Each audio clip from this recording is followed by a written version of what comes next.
Então, hoje, dando continuidade a Olá, mais bom. um webinar do Instituto Mente Criativa. Hoje o Gregory, que é psicanalista clínico, que é arquiteto, vai trazer um tema que é a neuroarquitetura. Então, aproveitem, tirem as dúvidas que vocês tiverem. Depois eu vou estar colocando aqui no chat uma lista de presença para depois estar enviando o certificado para vocês. Então, Gregory, fica à vontade. Obrigada por hoje.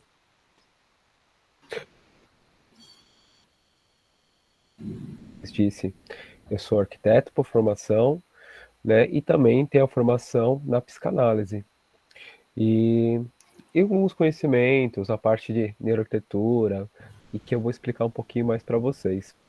Esse é um espaço aberto, então vocês que estão aqui, vocês podem fazer pergunta no momento que achar necessário, né? Sim, você pode mandar perguntas por áudio ou perguntas por texto, que assim como puder eu vou respondendo e a gente vai tentando manter um diálogo aqui, né? Tentando conversar um pouquinho e tentando entender o que é essa tal de neuroarquitetura que tanto estão se falando agora hoje em dia, né?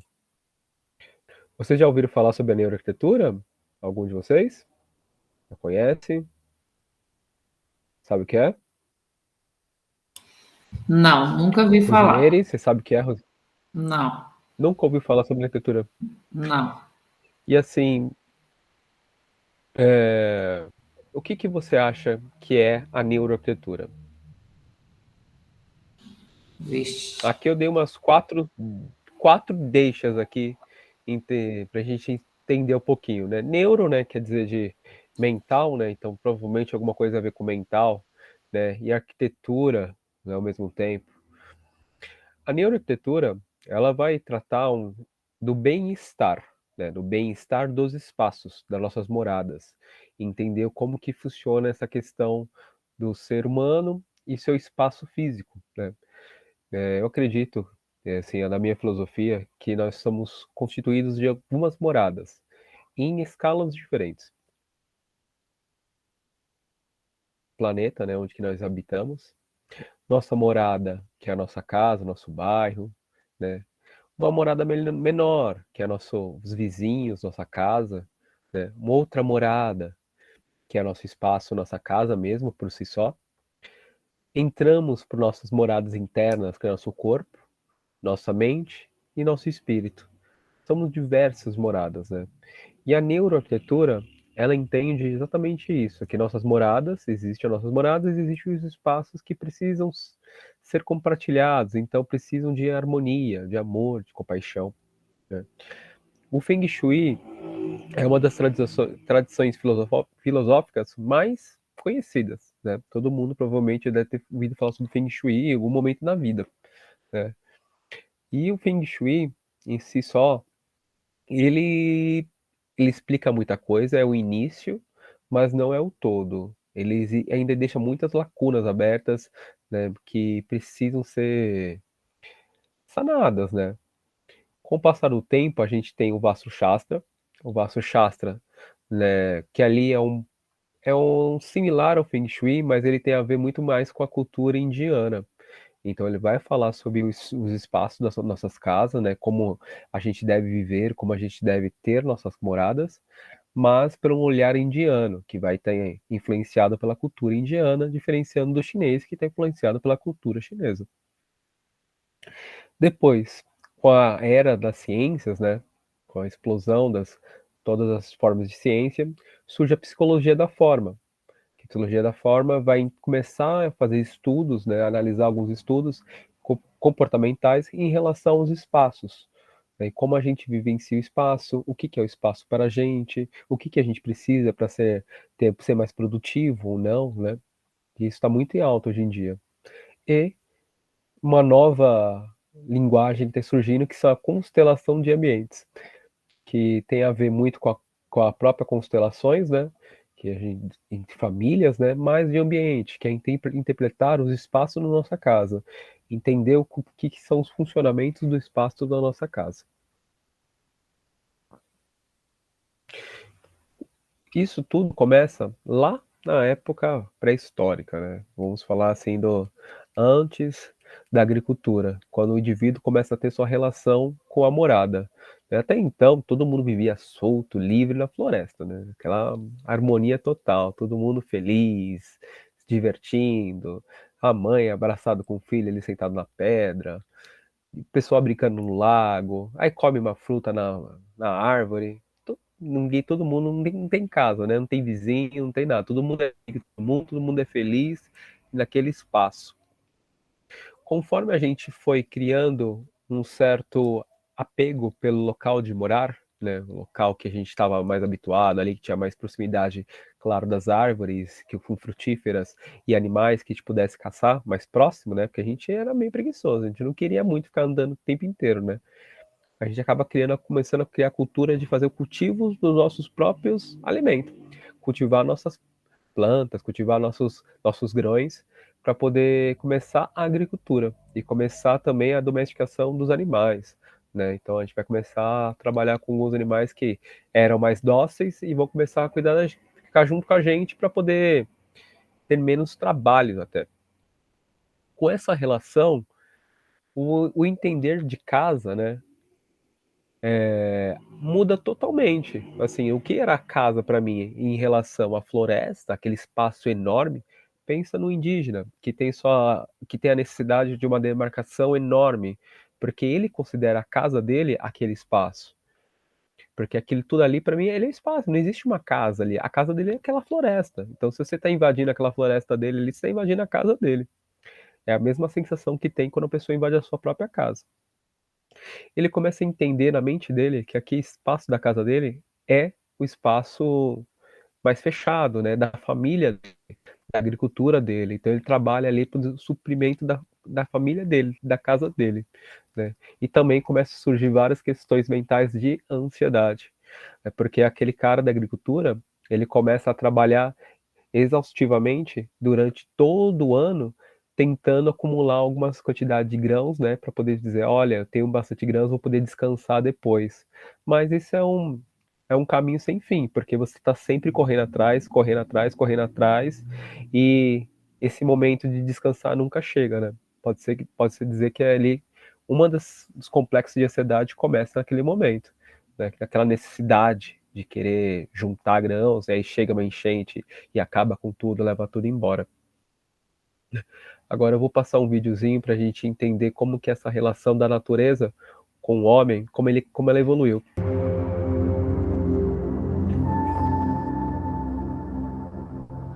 No nosso planeta azul, o conjunto de todos os ecossistemas é chamado de biosfera. Nela, todos os ambientes da Terra se relacionam entre si, coexistindo de forma interligada e interdependente. A espécie humana é apenas uma dentre as milhões de formas de vida do planeta. Os primeiros humanos datam de aproximadamente 200 mil anos. Há 16 mil anos surgiu a agricultura e apenas há 6 mil anos as cidades. Isso mostra que a nossa história é essencialmente ligada a ambientes naturais. Para ter uma ideia, até a década de 50, 2/3 da população viviam ainda em ambiente rural ou selvagem. Foi apenas em 2007 que a maior parte do planeta passou a viver em ambientes urbanos. Esse habitat de ambiente construído é muito recente perto de toda a nossa existência. O nosso cérebro, ele foi mapeado para ser um caçador-coletor de espécies, como a gente viveu durante milhares de anos, em contato com a natureza. Eu acho que a radicalização de todas as doenças de comportamento, né? Todas as doenças mentais, toda essa crise que está acontecendo, fez com que o homem pesquisasse um pouco mais sobre questões de quais são as causas disso. E uma das causas é a questão da ambiência. E a neuroarquitetura é fantástica nesse sentido, porque ela estuda exatamente a influência dos espaços no cérebro humano. Eu tenho o privilégio de poder ir a lugares que provavelmente ninguém vai conhecer e trago de lá essas histórias. Essas imagens carregam uma mensagem. E a mensagem é muito clara. É muito triste um mundo sem árvores, sem passarinhos, né? primeiro lado da influência das formas da beleza da natureza nos designs. Você pode arquitetos. Cada vez mais você vê que os criadores, designers, estão voltando para a perfeição que a natureza já desenhou. A biofilia é essa capacidade inata, natural, de nos sentirmos bem em determinados lugares. Todos nós temos lugares em que, ao estar neles, sentimos imenso prazer.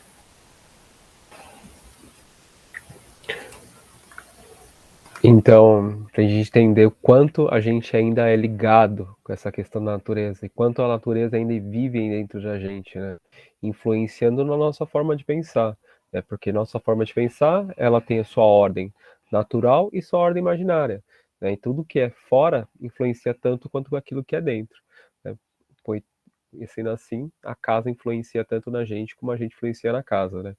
Tem uma certa regra do Feng Shui que diz que se a sua mente está toda bagunçada, a sua casa é toda bagunçada. Se sua mente está tranquila e relaxada, a sua casa é bem organizada. E, de fato, quando você chega na casa de um cliente, você consegue ver perfeitamente o estado da mente dele olhando a casa e o estado da casa olhando a mente dele, né? É uma relação muito verdadeira quanto a isso.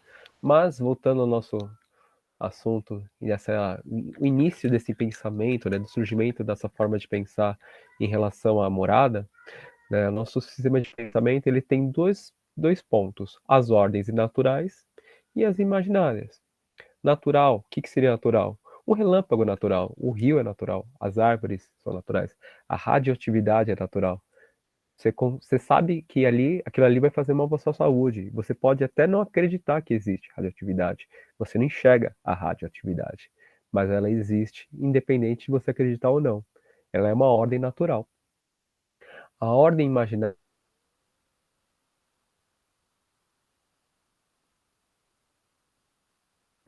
A política, a religião, a filosofia, elas não existem. Elas foram criadas justamente pelo aglomerado de pessoas para querer dizer que a gente tem que seguir um certo objetivo, certo caminho, né? Mas, na verdade, elas não existem. Então, aqui para a gente ver um pouquinho em relação às ordens, né? As ordens naturais, né? Que são as eletricidade, a atmosfera, né? Tudo aquilo que não depende da gente. E as ordens imaginárias, que depende da gente acreditar. Tudo só existe se a gente acreditar, né? As classes econômicas também, a ordem social, política, filosofia, religião, os desejos, são tudo uma questão de você acreditar. É bem bacana você falar dos desejos, porque se você pensar antigamente, assim, na época dos faraós, o faraó brigou com a esposa dele, ele não vai levar a esposa dele para passear na Babilônia para poder fazer as pazes com ela.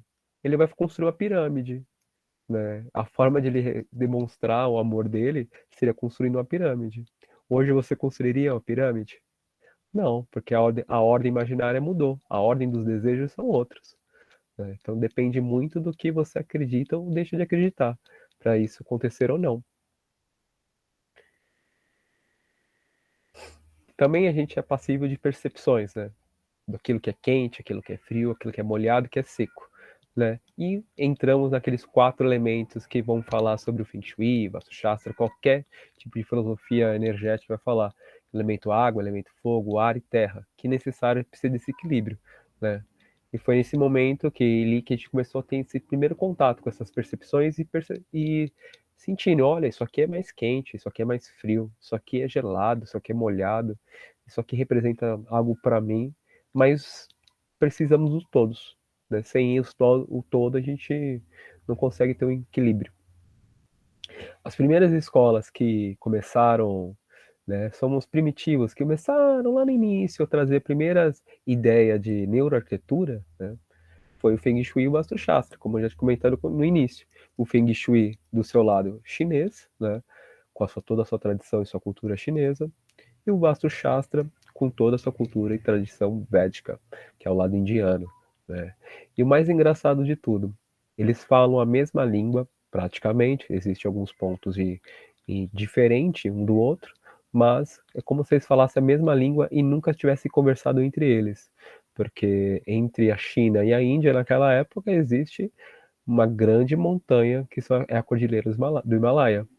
Imagine a travessia por ali, não era fácil, né? Não existia avião, não existia carro, né? Não existia transporte rápido igual metrô, trem. Para você atravessar até um até o outro, você tinha que pegar a Rota da Seda. E a Rota da Seda era bem distante. Levava assim uns bons anos para você conseguir fazer todo esse trabalho, né? E olha, quando você chegava lá, a pessoa já mudou totalmente de opinião, né? Você pode ter certeza que essa ideia, quando chegou lá, já estava totalmente transformada. E mesmo assim as ideias cresceram parecidas. Coincidência? Não sei, mas é um fato. Do lado chinês, eles começam com um princípio que tudo é o Tao, né? Tudo é possuído pelo Tao, né? Mas o Tao ainda assim ele é dividido em dois princípios, o princípio Yin e o Yang.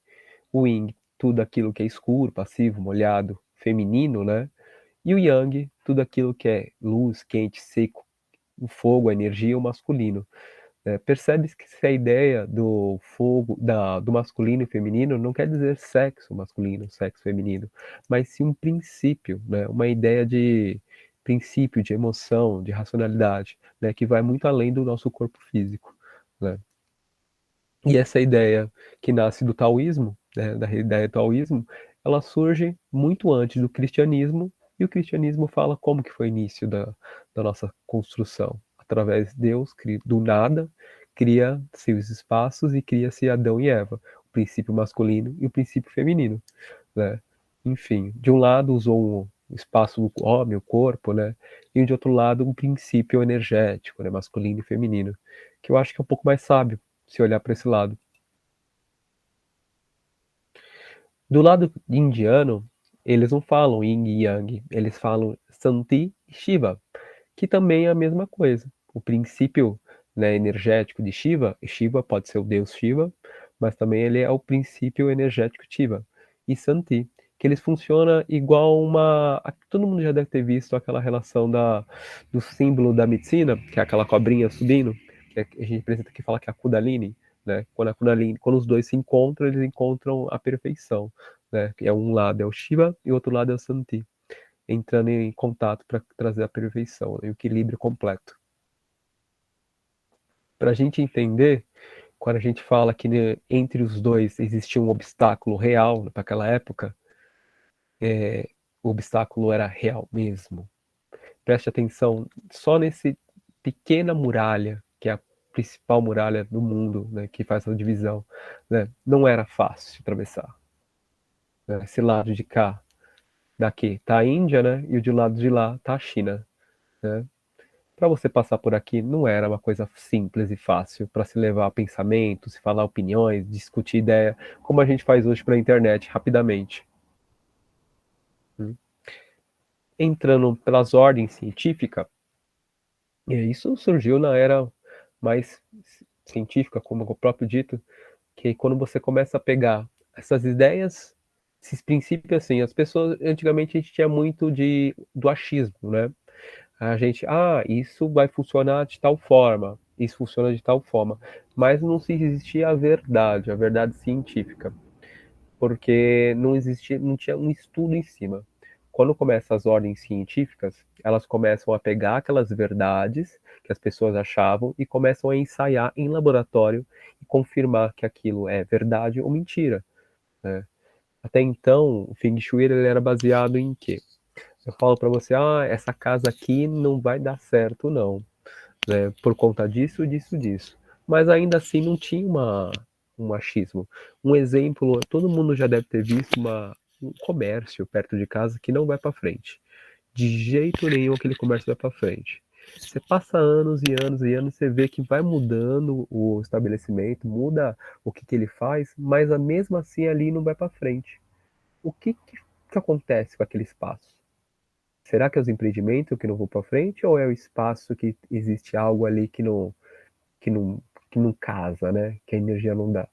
Presta atenção e comece a reparar nisso, o que tem em torno dele, o que faz ele não ir para frente, a ser considerado uma má energia, né? Um espaço ruim, né?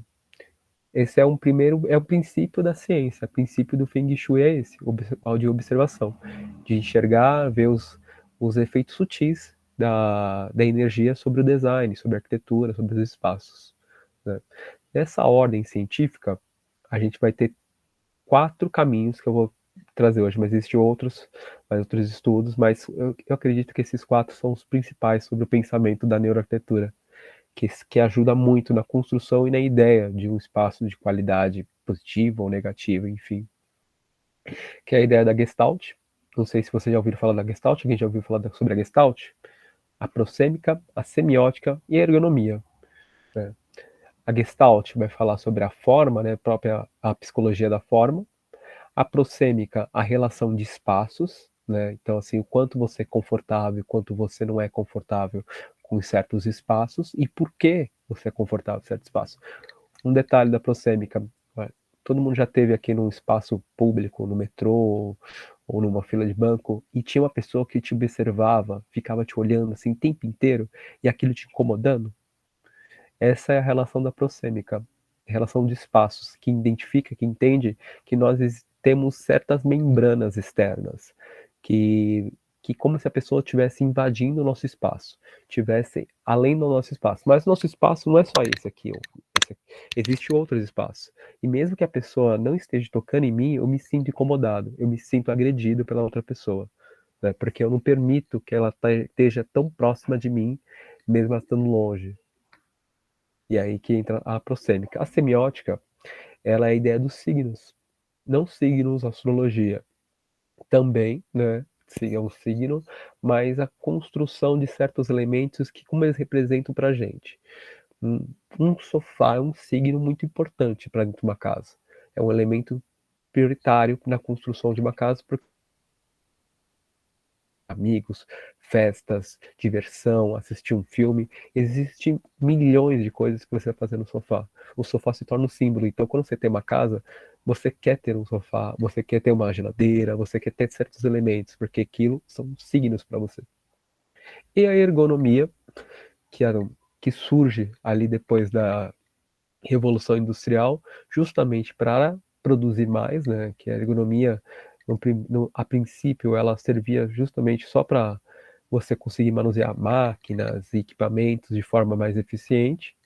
Ela evoluiu hoje para ergonomia cognitiva, que é a relação do bem-estar cognitivo, o bem-estar da memória, da sua produtividade, do seu bem-estar físico e emocional, né? Para você trabalhar e trabalhar com qualidade, não só física, né? Não só sentar numa cadeira que seja ergonômica, que seja adequada às suas medidas, mas sim um espaço que seja saudável, né? Que tenha iluminação, que tenha ventilação, que tenha outras relações com sensações e ambientes externos.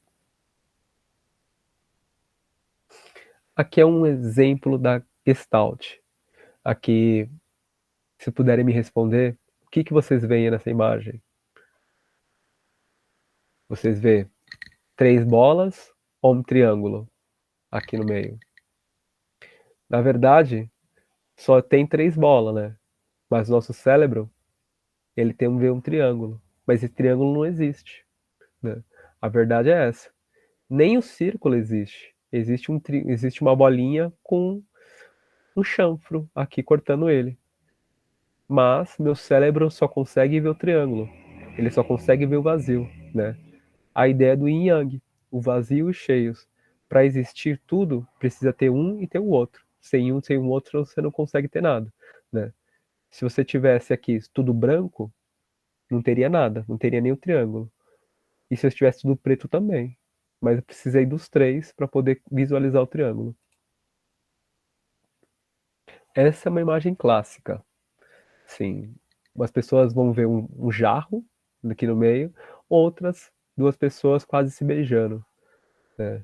Essa é a ideia dos espaços, essa brincadeira que a gente faz com os espaços, também com os cheios e vazios, como o cérebro consegue, ao mesmo tempo, criar 2 imagens e a gente fica confuso e a gente interpretar, assim, o que é isso. Aqui também. Aqui só tem linhas, né? Só tem uns tracejados aqui, mas eu consigo ver um coelho correndo. Por quê? Essa imagem do coelho correndo. Por que que o cérebro cria essa imagem do coelho correndo? Se não existe coelho correndo, só existe linhas tracejadas. Que também é outra imagem. Representa uma perna, um braço. O que que é isso, né? Essa miscigenação de imagens, de figuras que vão construindo a nossa percepção. E a prosêmica, né? A prosêmica, eu tinha comentado um pouquinho, mas existe até uma regrinha de distanciamento que é saudável, né? Para uma relação pública, a gente precisa estar no mínimo desse entorno da gente, né? Uma relação social, que é aquela de amizade, um coleguismo de trabalho, a gente precisa de 1,20 m a 3,5 m, dependendo da pessoa, para se sentir confortável, não se sentir ameaçado, não se sentir em perigo. Uma relação mais íntima, né? Família, né? Uns amigos mais próximos, de 50 a 1,20 m, né? Agora, íntima mesmo, né? Aquela íntima que você tem entre um relacionamento, entre pessoas, né? Que você tem um relacionamento, 15 centímetros, 50 centímetros. Passou desses 15 centímetros, você já está se sentindo ameaçado. Você já está sentindo que alguém vai fazer alguma coisa com você, vai acontecer alguma coisa de perigo. Né? Você não consegue estar nessa situação. O incômodo é muito grande. E isso nem tocou em você. Só está a 15 centímetros de distância de você. Uns 15 centímetros já antes já tinha passado muito tempo nessa bolha. Quando a gente está no carro, essa bolha aumenta. Tanto que você vê muitas pessoas andando de carro, cantando, se divertindo dentro do carro, livre e solta, né? Como se ela tivesse protegida dentro daquele carro, e aquela bolha social do carro se torna ela mesma. Ela é o carro, ela é a bolha, ela é tudo aquilo, né? A semiótica, que é a relação dos signos, ela é composta tanto pelos signos, né? Sim, e pelo objeto e pela interpretação desse objeto. Para a gente entender aqui a gente tem um leão. E o leão, a gente tem um ícone do leão, né? Que a gente lembra o leão. E agora um índice, né? Que seria alguns elementos que também vão associar o leão para a gente. Se a gente vê uma pata assim, logo em seguida a gente associa que é um leão. Se a gente vê só essa imagem, o leão, ou isso aqui, é um símbolo do leão. E o que significa esse leão também? Esse leão pode significar ajuda, beleza, força, justiça, bravura, divindade. Existem muitas emoções e muitas qualidades embutidas no complexo desse leão. Por isso ele se torna um signo, né? Um símbolo para muitas coisas. Então, quando eu falar para você leão, né, na psicanálise a gente usa muito a associação de palavras por conta disso. Porque quando eu falo uma palavra para você, você tem uma certa reação a essa palavra. E essa reação dessa palavra vai dizer muito o que você acha, o que você pensa, o que é aquilo para você. Aqui é um clássico. Eu não preciso dizer nada. Se vocês passarem em qualquer lugar e ver esse símbolo aqui, vocês têm certeza que todo mundo sabe o que é isso aqui. Não preciso dizer mais nada. Isso já está gravado na mente de todo mundo. Vai associar fome, a comer, alimentação. É o McDonald's, né? Há uma rede, né? A ser internacional, até a segurança. Né? Se você está num país que tem uma certa... Se você não se sente seguro na alimentação daquele país, e você vê um McDonald's, e no mesmo momento você vai se sentir seguro, vai se sentir tranquilo e relaxado para se alimentar. Nossa, alguém tem um lugar de confiança que eu posso comer. Justamente olhando esse símbolo. Isso aqui vai te trazer toda a sensação necessária para você. Tudo que você precisa ali para poder ter esse gatilho. Aqui o símbolo do hinduísmo, né, também, um signo religioso, então uma cruz também representa a mesma coisa pra gente, né? Quando a gente vê isso em alguém, a gente logo identifica que aquela pessoa, né, ou ela é uma pessoa que gosta de religião, que ama contato com religião, ou uma pessoa que gosta de estudar, ou é um fanático, né? Mas aí vai ter que conversar pra gente entender. O símbolo da caveira, né? Provavelmente se você vê uma porta com o símbolo da caveira dessa forma, você vai pensar duas vezes antes de entrar, né? Não está escrito nada, só tem esse símbolo. só tem esse signo. Isso já deduz tudo para você. E hoje em dia, nossa comunicação por WhatsApp, a carinha com o olho virado para cima diz muita coisa. Você já interpreta, você sabe o que é a pessoa que está dizendo para você, mas no final das contas é só um desenho com o olhinho virado para cima. E aí tudo depende do quanto você enxerga aquilo e aquilo que representa para você. Vai entrar até no momento, você vai entrar quantas pessoas fizeram você passar mal, quantas pessoas fizeram mal para você, te trazer essa recordação de ser ignorado, né, de ser deixado para trás, só por um símbolo, né? Mas na verdade a pessoa nem quis dizer isso para você, mas como isso é um machucado interno seu, você já associou e trouxe todas essas memórias só por conta de um símbolo. Aqui também eu só vejo um desenho preto e branco, né? Algumas vão dizer que é São Paulo, mas será que é São Paulo mesmo? É só um símbolo, só uma imagem, né? Mas a gente consegue vivenciar e ter uma lembrança positiva, lembranças memoráveis aqui num aniversário, uma festa, só através de um símbolo, de um signo.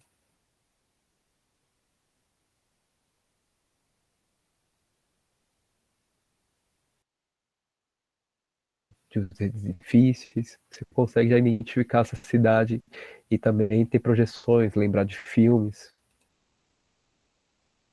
E Dubai, né? Dubai, com esses prédios altos, essas pontinhas assim dos prédios, você consegue entender que não é São Paulo aqui, não tem como ser São Paulo aqui, não tem como ser Rio de Janeiro, só pode ser Dubai. E no momento atual, a gente está passando por um momento de uma fase de retorno às nossas raízes. O que seria isso? A gente vive num mundo tecnológico, num mundo capitalista, num mundo industrial, que faz muito mal para a gente. Porque a gente tem uma necessidade interna, uma necessidade psicológica de estar em contato com a natureza. Porque a natureza é tão a gente quanto a gente é a natureza, né? E agora a gente está fazendo um retorno a esses princípios energéticos, princípios fundamentais que sustentam toda a humanidade. Um dos principais estudos e principais princípios é a necessidade de sol para o bem-estar. Quem mora numa casa que não tem sol, iluminação direta, sabe o que eu estou dizendo agora. Sabe o quanto é necessário ter o sol, quanto faz diferença você ter uma iluminação solar na sua casa, quanto isso influencia positivamente no seu bem-estar, né? E também questão de salubridade, né? Ter iluminação solar direta vai ajudar a eliminar bactérias, né? Eliminar fungos, que também vai contribuir para a sua saúde, né? E também existem estudos que falam que países que têm maior incidência de sol, a população é mais feliz. E países com menos incidência de sol, como a Islândia, por exemplo, o número de pessoas que têm depressão, que fazem suicídio é muito maior, justamente por conta da falta de sol, que as pessoas acabam ficando um pouco mais depressivas. Então a gente tem que agradecer por ter morado num país com tanto sol, né? Acho que tem que olhar um pouquinho mais diferente esse sol e agradecer. A ventilação também, ela é muito importante. Hoje a gente está começando a construir prédios, espaços que só tem ventilação artificial, ar-condicionado. Que o ar-condicionado faz, ele mantém o mesmo ar do ambiente, só que ele fica circulando aquele ar, ele não troca. E a gente tem uma necessidade de troca do ar. O ar precisa ser trocado, justamente para prevenção de doenças, né? A gente está vendo hoje, agora essa pandemia do coronavírus, uma das principais orientações é estar em ambientes ventilados, né? Claro, uso de máscara, álcool em gel, mas se dentro de casa, manter o máximo possível da ventilação, que é justamente para eliminar o contágio, né? Manter uma circulação maior. O design biofílico, que tantos estão se falando agora também, nada mais é do que uma casa com muita vegetação, né? Claro que exige cuidado, gente. Tem vegetação em casa, existe uma manutenção das plantas. Existem plantas e plantas, existem espécies e espécies. Cada espécie necessita de uma quantidade de sol, de água, de terra, de amor, de carinho, que precisa ser dado amor e carinho para elas também, para elas viverem bem, né? Então, assim, Cada caso é um caso, mas é importante. Esse contato com o verde, ele é muito importante, né? Ter o verde em casa influencia muito no nosso bem-estar.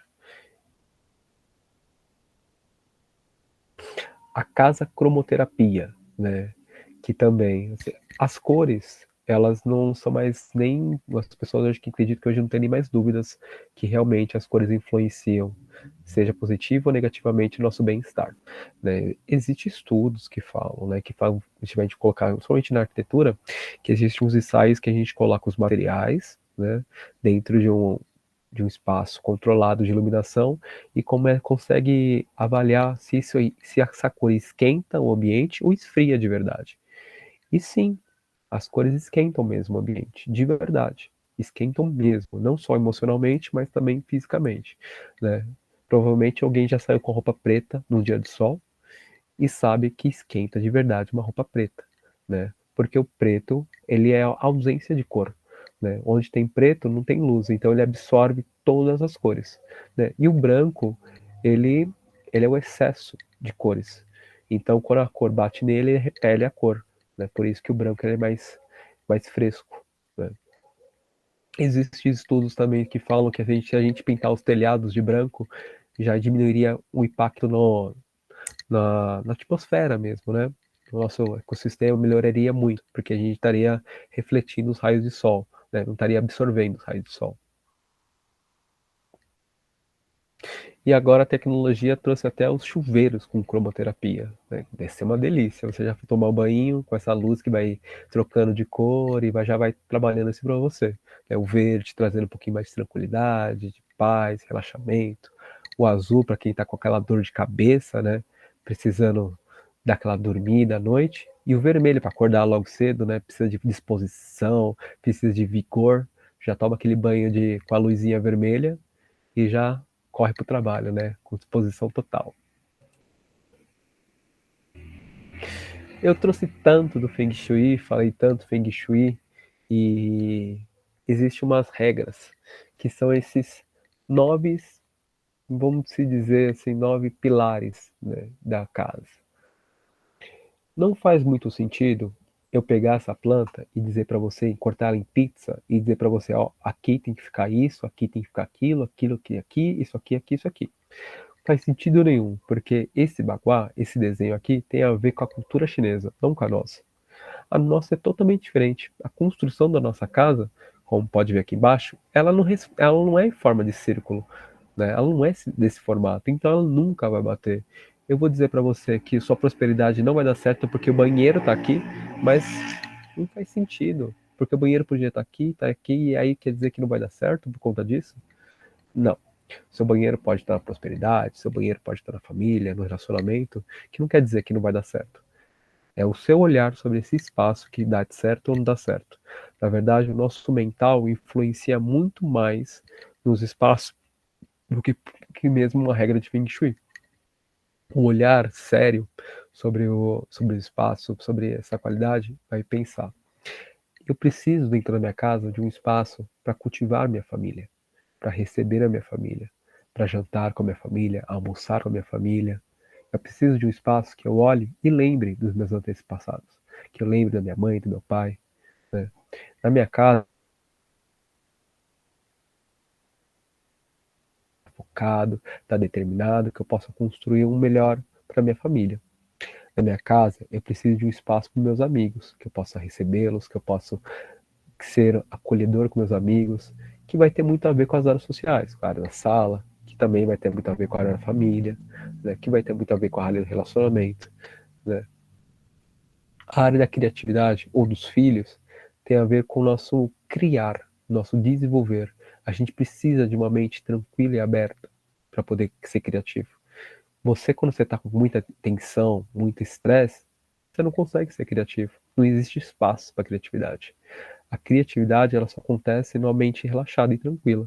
Então, isso é o espaço da criatividade. Aquele cantinho da sua casa, que pode ser até uma poltrona, mas você determinou e falou: aqui é meu espaço da criatividade. O espaço da espiritualidade também, que faz parte da gente. A gente é um ser espiritual. A gente pode dizer que não é espiritual, mas ainda assim a gente está escolhendo ser um ser não espiritual, né? Mas a espiritualidade ainda continua com a gente.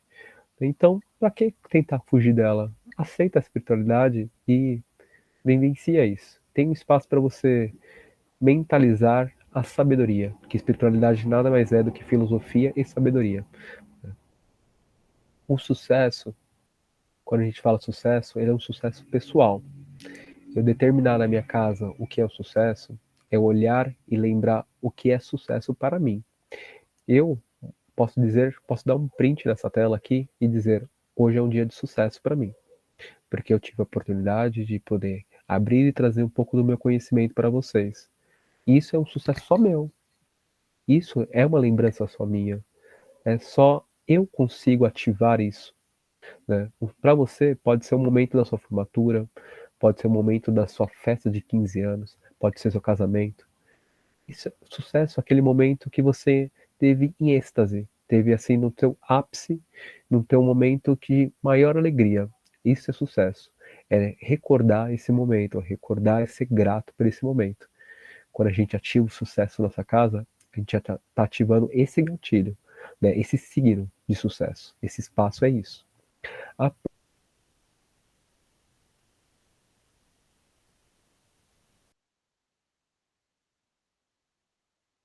é o desejo de conquistar, é o desejo de querer ir para frente, de prosperar, de ser uma pessoa melhor, não necessariamente na questão financeira, na questão de, né, monetária, mas sim na questão geral, né?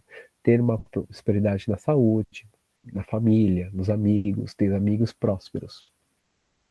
E relacionamento, né, é o nosso contato mais íntimo com aquela pessoa que a gente gosta, que a gente quer estar junto com a gente, que não necessariamente precisa ser alguém, pode ser a gente mesmo, mas a gente precisa de um relacionamento, relacionamento com a gente, com o outro, faz parte da gente, né? E todo relacionamento ele não é fácil, né? Ele é bem difícil, bem conturbado, mas é necessário.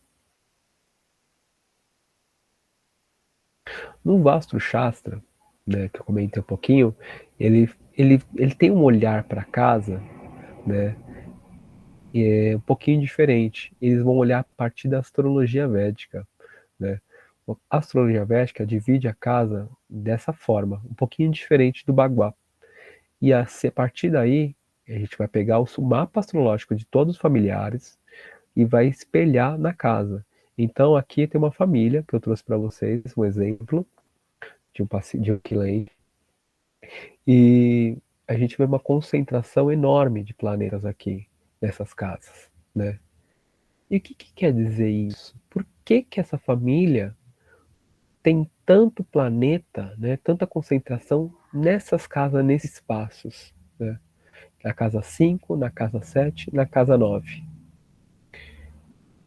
Para a cultura védica, isso quer dizer os karmas e os dharmas.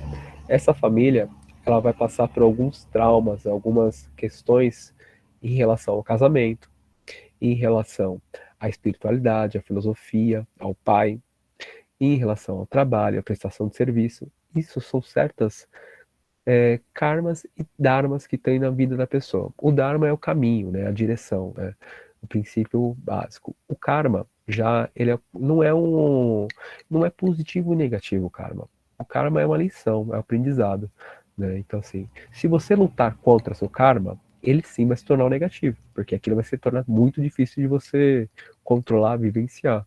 Mas se você conseguir aceitar isso, que faz parte da tua lição, esse peso vai sair das suas costas. E isso vai se tornar um aprendizado, porque a raiz da sua família ainda vai continuar crescendo porque vocês não aprenderam sobre isso. Vocês precisam aprender. Então, seus filhos vão carregar isso. E a gente vê pelo mapa, né? É a família que está aqui. É o mapa da família que estou mostrando aqui.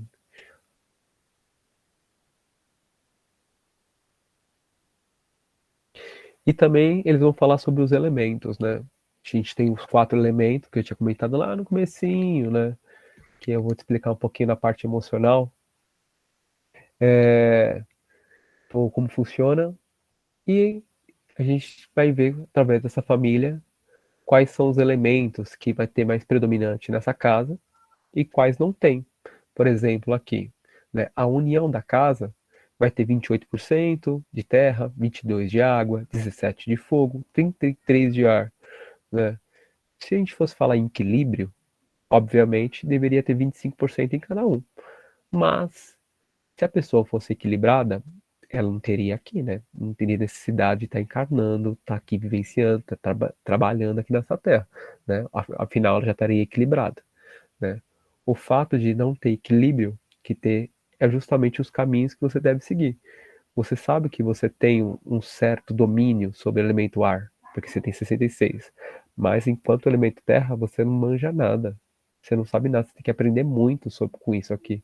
E através de vivências, através de contato, através de entender o outro, através da empatia, né? Que é quando você se coloca no lugar do outro e começa a observar o mundo através do olhar do outro, né? E isso, obviamente, vai impactar na casa, né? Quando você tem uma casa que é o oposto daquilo que tua família tem, obviamente vai funcionar como um Lego, né? Quando os familiares estiverem dentro da casa, todos entram no equilíbrio completo. Os elementos dentro das emoções, eles funcionam da certa forma. Uma pessoa que tem muito elemento ar, né? Assim, não quer dizer que é a pessoa de signo de ar, né? É Libra, é Gêmeos, sejam pessoas muito elemento ar, porque a gente tem que olhar todos os outros aspectos do mapa para poder dizer qual elemento que é predominante. É aquela pessoa que é muito pensativa e reflexiva, né? Aquela pessoa que tem muito elemento fogo é aquela pessoa que explosiva, que age sem pensar, né? Porque ela tem mais fogo, então ela tem mais ação. A água é aquela pessoa que ela é do movimento, da paciência, da rotina, né? A água é contínua, ela não para o fluxo dela, ela tem que manter a continuidade, né? Se ela estiver parada, ela se sente muito mal, então ela tem que estar sempre em movimento.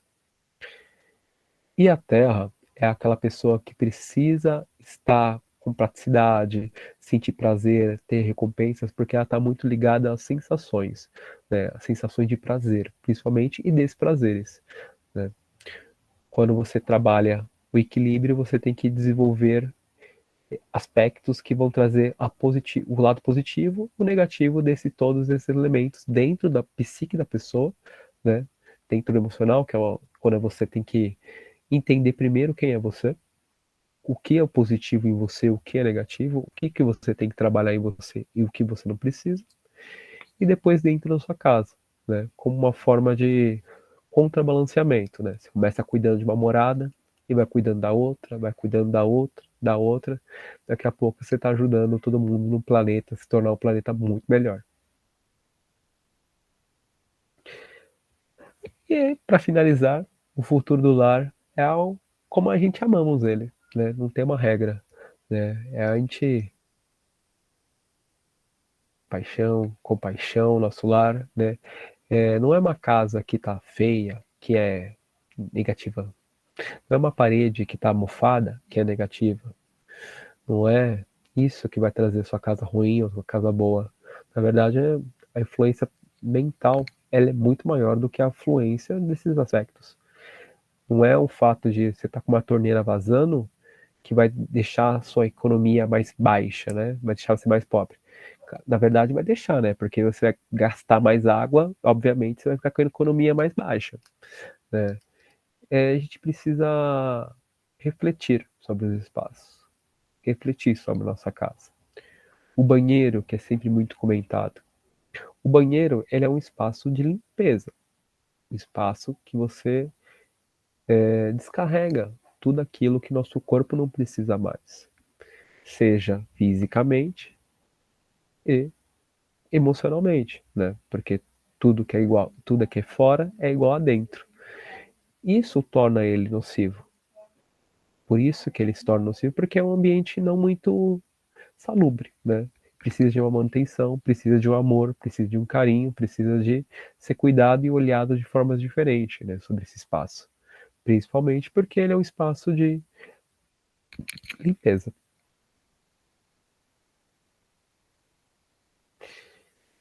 E é isso, gente. Agora eu abro para vocês, caso vocês tenham alguma pergunta, ficaram com uma dúvida.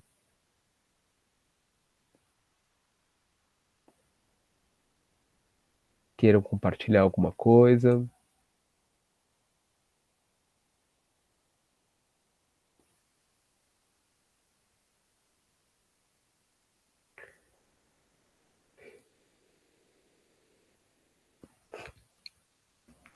Já que ninguém tem nenhuma dúvida, eu vou deixar aqui para as redes sociais para vocês, tá? Isso aqui da Tuti. A Tuti, ela cuida dessas moradas, né? Tem essa visão em relação às moradas, que é o olhar energético sobre os espaços, não só sobre o espaço físico, mas também o espaço humano, né? Que é a nossa morada interior e nossa morada externa. E a Casa de Cheiros, que é outro espaço também, a nossa lojinha que vai ter os produtos, que vai cuidar tanto do nosso parte corpo físico, também do nosso corpo energético. Eu agradeço muito a presença de vocês, essa oportunidade para falar, para explicar um pouquinho sobre o meu trabalho, sobre minha visão. E caso tenha alguma dúvida, alguma questão, eu sempre vou estar aberto. Tenho meu contato, e são meus contatos, e vocês podem entrar em contato e tirar qualquer dúvida comigo.